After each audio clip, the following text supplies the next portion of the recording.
Your people fought valiantly, but they lacked the charismatic leadership of their adversaries.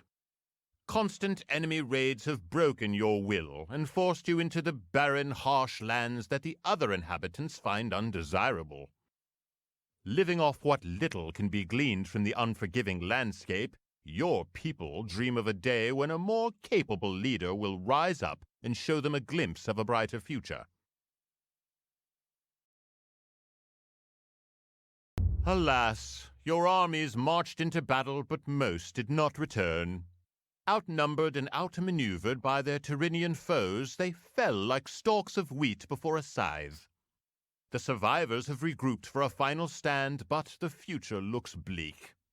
The Tyrrhenians descend upon you, the spirit of Nike, the goddess of victory, at their backs.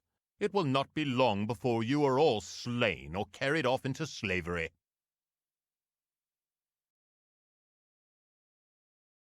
Having suffered disastrous losses to the Minoan betrayal, only a handful of your men made it off the island.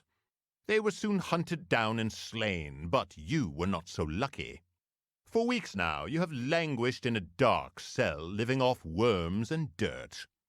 You nurture the faint hope that some of your men might have escaped and could return with reinforcements, but with each passing day that notion becomes more and more bleak. The door to your cell opens, and a pair of guards drag you out to your execution. Meet your fate without fear.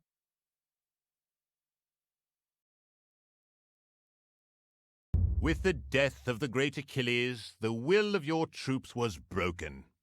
In a stunning and bold maneuver, the Trojan army fearlessly sallied forth from the gates of Ilium, the memory of the slain Hector still fresh in their minds.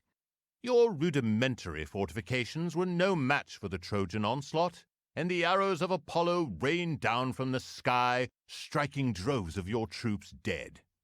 With your army decimated and most of your fleet burned, you have no choice but to return to Mycenae in ignominy.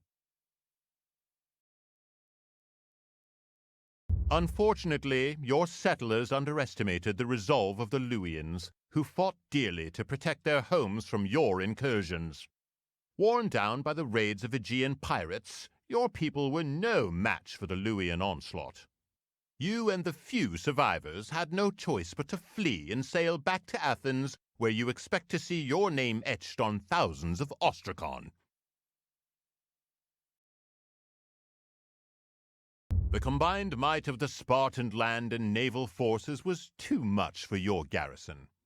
As the Spartan army advanced towards the walls of Athens, the harbor of Piraeus was blockaded by a plethora of Spartan ships, preventing any supplies from reaching the city from the Aegean. With supplies running low and morale even lower, you have no choice but to surrender to the enemy. Pray to Athena that they will be merciful. Although the Persians scarcely harassed your warriors, the rigors of the journey were too much for your demoralized company.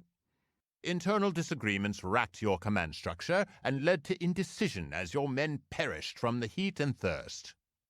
As you begin to swoon at the onset of dehydration, your last thoughts are of the many men whose lives have been lost.